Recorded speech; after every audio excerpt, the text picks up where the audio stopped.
नमस्कार, आप देख रहे हैं संवाद 365। मैं हूं आपके साथ दिग्विजय सिंह चौहान। टॉप 5 में आपका स्वागत करता हूं। टॉप 5 में वो 5 खबरें कौन कौन सी होंगी जिन पर हम बात करेंगे, उनको जानने से पहले नजर डाल लेते हैं हेडलाइंस पर।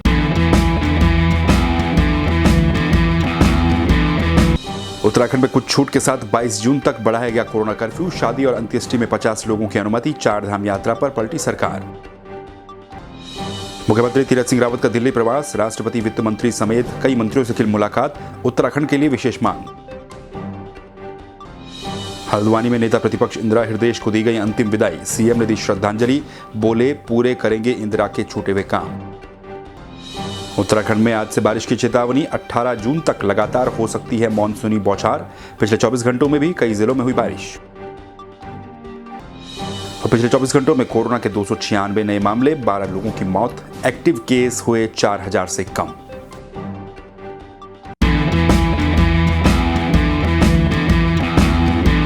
तो चलिए सबसे पहले बात कर लेते हैं उत्तराखंड में लगे कोरोना कर्फ्यू की। भले ही कोरोना के केस कम हो चले हों, लेकिन जो उम्मीद जताई जा रही थी कि अनलॉक की प्रक्रिया प्रदेश में शुरू होगी, वो प्रक्रिया अभी फिलहाल शुरू होती हुई नजर नहीं आ रही है। उत्तराखंड सरकार ने कोरोना कर्फ्यू को कुछ रियायतों के साथ, कुछ नई छूट के साथ आने वाली 22 जून तक बढ़ा दिया है। जो कोरोना कर्फ्यू 15 तारीख को खत्म हो रहा था, अब वो कर्फ्यू 22 जून तक रहेगा। लेकिन इस बार के कोरोना कर्फ्यू में भी थोड़ी सी और छूट दी गई है। क्या क्या वो छूट है, उससे पहले आप ये जान लीजिए, जो सप्ताह में 3 दिन पिछले हफ्ते जो फॉर्मूला लागू किया गया था 3 दिन बाजारों को खोलने का, तो इस बार वो कौन कौन सी तारीख होंगी जब बाजार खोले जाएंगे। तो इस हफ्ते 16 जून, 18 जून और 21 जून को बाजारों को खोला जाएगा। बाजारों के खोलने का समय वही रहेगा, सुबह 8 बजे से शाम 5 बजे तक बाजार खोल पाएंगे इस हफ्ते 3 दिन। इसके अलावा अब ये जान लीजिए इस बार क्या क्या रियायत दी गई है, क्या क्या छूट दी गई है। इस बार के कोरोना कर्फ्यू में एक बड़ी रियायत ये दी गई है कि जो आवश्यक सेवाओं की दुकानें थी, जैसे कि दूध की दुकान, फल सब्जी की दुकान, जो सुबह 8 बजे से लेकर और 12 बजे तक खुलती थी, इनके खुलने का समय अब बढ़ा दिया गया है। इनके खुलने का समय 8 बजे से और शाम 5 बजे तक कर दिया गया है। इसके साथ ही अब हफ्ते में जो मिठाई की दुकानें होंगी और फूलों की दुकानें होंगी, वो भी 5 दिन खुल सकेंगी। इनके खुलने का समय भी सुबह 8 बजे से लेकर शाम 5 बजे तक रहेगा। यानी कि जो एसेंशियल सर्विस की दुकान खुलती थी, दूध की दुकान, सब्जी और फल की दुकान, उनके खुलने का समय बढ़ाया गया है। इसके अलावा उत्तराखंड सरकार ने यह भी फैसला लिया है कि इस बार के कोरोना कर्फ्यू में जो राजस्व न्यायालय हैं, उनको भी खोला जाएगा, क्योंकि प्रदेश में लंबे समय से राजस्व न्यायालय बंद है। ऐसे में कई तरह की दिक्कतें हो रही हैं। सरकार ने यह कहा है कि कोविड-19 प्रोटोकॉल के तहत इन राजस्व न्यायालयों को खोला जाएगा और हर दिन लगभग 20 सुनवाई तक इनमें की जा सकेगी। इस बार के कोरोना कर्फ्यू में सरकार ने शादी और अंत्येष्टि में शामिल होने वाले लोगों की संख्या को भी बढ़ा दिया है। इससे पहले तक शादी और अंत्येष्टि में शामिल होने वाले लोगों की संख्या कम थी, लेकिन इस बार इसको बढ़ा करके 50 कर दिया गया है। यानी कि शादियों में और अंत्येष्टि में 50 लोग अब शामिल हो सकेंगे। लेकिन इसमें भी जो शादियों में लोग शामिल होंगे, उनके लिए RT-PCR नेगेटिव रिपोर्ट अभी भी आवश्यक कर दी गई है। इसके अलावा इस बार के कोरोना कर्फ्यू में यह भी कहा गया है कि जो अर्धसैनिक या फिर सैन्य बल से जुड़े हुए लोग हैं या फिर उनके परिजन हैं, वो अगर उत्तराखंड में आते हैं तो उनके लिए RT-PCR रिपोर्ट की बाध्यता नहीं होगी, सिर्फ उन्हें पोर्टल पर रजिस्ट्रेशन करना होगा। इसके अलावा जो बाध्यता RT-PCR रिपोर्ट की प्रदेश में थी, यानी कि जैसे कि उत्तराखंड में आने से लेकर पहाड़ी जिलों में जाने तक RT-PCR नेगेटिव रिपोर्ट आवश्यक थी, तो उसमें अब RT-PCR के साथ साथ रैपिड एंटीजन रिपोर्ट को भी शामिल कर दिया गया है। यानी कि इन रिपोर्ट्स में से कोई भी एक रिपोर्ट होने पर आप वो काम कर सकते हैं। तो इस बार के कोरोना कर्फ्यू में जब इससे पहले दोपहर को जब कैबिनेट मंत्री सुबोध उनियाल, शासकीय प्रवक्ता भी जो हैं, उन्होंने जब जानकारी दी थी, तो उन्होंने ये भी कहा था कि जो 4 धाम यात्रा होगी वो उन जिले के लोगों के लिए खुलेगी जहां पर धाम है। जैसे रुद्रप्रयाग के लोगों के लिए केदारनाथ धाम जाना संभव हो पाएगा, चमोली के लिए बद्रीनाथ, उत्तरकाशी के लिए गंगोत्री, यमुनोत्री। लेकिन शाम आते आते इस फैसले पर भी यू टर्न देखने को मिला, क्योंकि जो SOP जारी की गई उसमें इससे जुड़ा हुआ या फिर इससे संबंधित कोई भी आदेश जारी नहीं किया गया था। यानी कि 4 धाम में को लेकर जो फैसला दिन में लिया गया था, वो शाम को वापस ले लिया गया।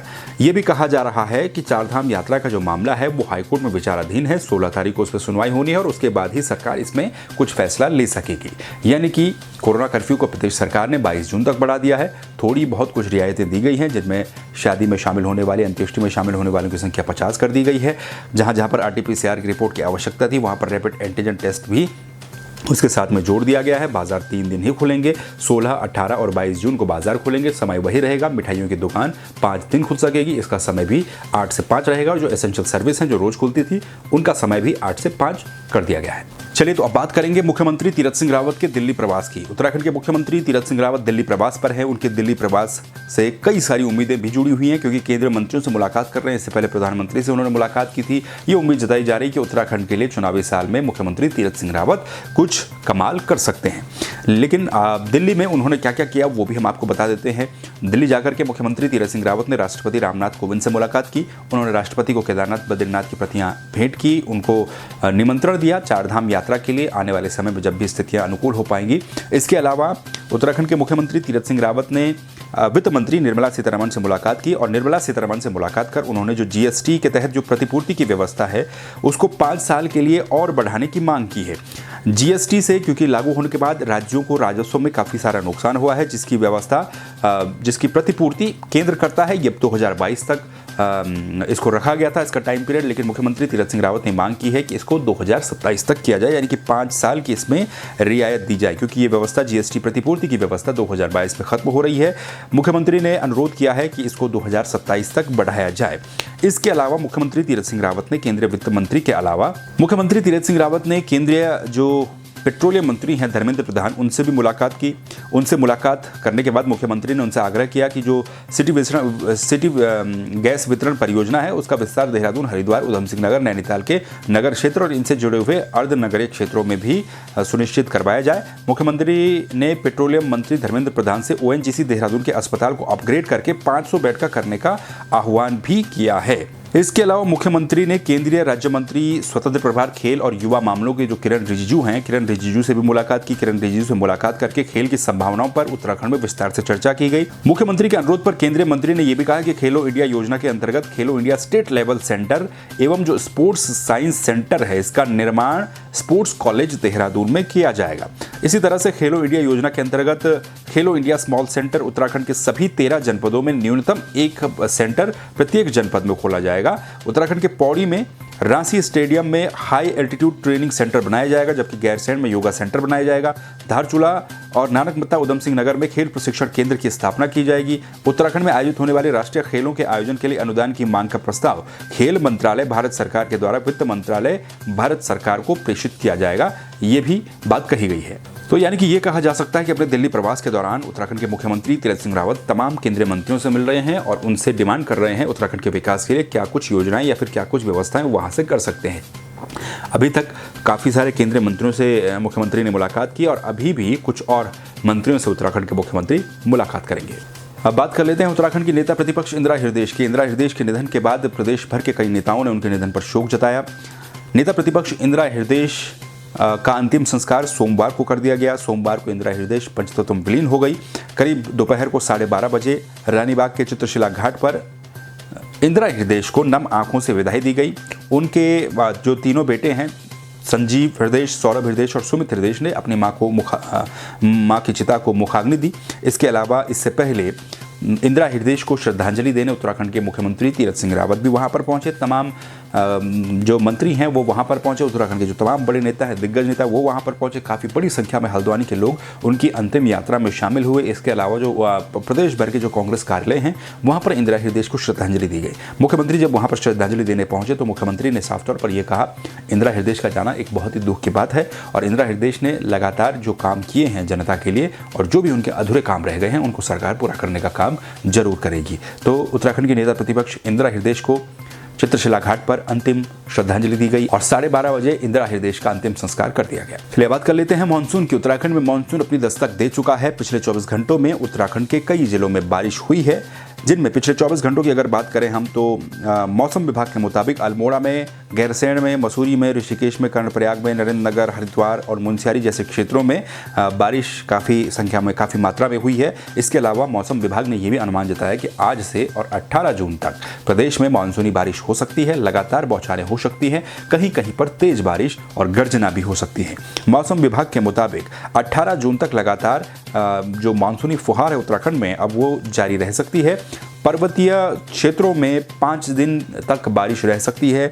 इसके अलावा ये भी कहा गया कि मंगलवार को उत्तरकाशी, रुद्रप्रयाग, पिथौरागढ़, नैनीताल में भारी बारिश की संभावना जताई जा रही है।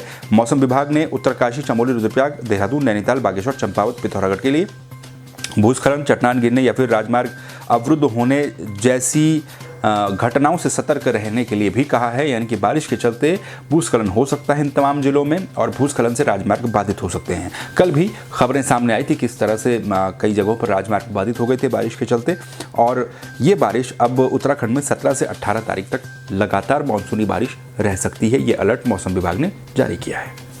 चलिए बात कर लेते हैं उत्तराखंड के कोरोना अपडेट की। पिछले 24 घंटों में उत्तराखंड में कोरोना के 296 नए मामले दर्ज किए गए, जबकि कोरोना के चलते 12 लोगों की मौत हुई है। पिछले 24 घंटों में ठीक होने वालों की संख्या 990 है, जबकि उत्तराखंड में अब एक्टिव केस 4000 से नीचे आ चुके हैं। 3908 उत्तराखंड में इस वक्त एक्टिव केस है। रिकवरी परसेंटेज 95.07% हो चुका है। पिछले 24 घंटों में जो 12 लोगों की मौत हुई है, इसके साथ ही उत्तराखंड में कुल मरने वालों की संख्या 6960 हो चली है। इसके अलावा पिछले 24 घंटों में देहरादून की अगर हम बात करें तो देहरादून में भी 76 कोरोना के मामले दर्ज किए गए हैं और 17,000 के करीब जो नेगेटिव केस हैं, नेगेटिव रिपोर्ट्स हैं पिछले 24 घंटे के अंदर ये दर्ज की गई है। यानी कि राहत की बात है, लगातार कोरोना के केस प्रदेश भर में कम हो रहे हैं। तो वहीं ब्लैक फंगस की अगर बात करें तो पिछले 24 घंटे में 10 नए ब्लैक फंगस के मामले दर्ज किए गए, जिनमें 1 मौत नहीं हुई है और 3 लोग डिस्चार्ज हुए हैं। इसके साथ उत्तराखंड में कुल ब्लैक फंगस के अभी तक 400 मामले दर्ज किए जा चुके हैं, जिनमें से 67 लोगों की मौत हो चुकी है और 42 लोग ब्लैक फंगस से रिकवर हो चुके हैं। वजह यही है कि उत्तराखंड सरकार ने एक बार फिर से 22 जून तक कोरोना कर्फ्यू को बढ़ा दिया और ये कहा जा रहा है कि 22 तारीख के बाद प्रदेश में अनलॉक की प्रक्रिया को शुरू किया जा सकता है। ये थी अभी तक की टॉप 5 खबरें। इन खबरों को लेकर आप क्या सोचते हैं, अपनी राय आप कमेंट कर सकते हैं। ऐसी खबरों के लिए आप सब्सक्राइब कर दीजिए संवाद 365 को। फेसबुक पर देख रहे हैं तो पेज को लाइक कर दीजिए, वीडियो को शेयर कीजिए। फिर मिलेंगे नई खबरों के साथ, तब तक के लिए सुरक्षित रहिए। नमस्कार।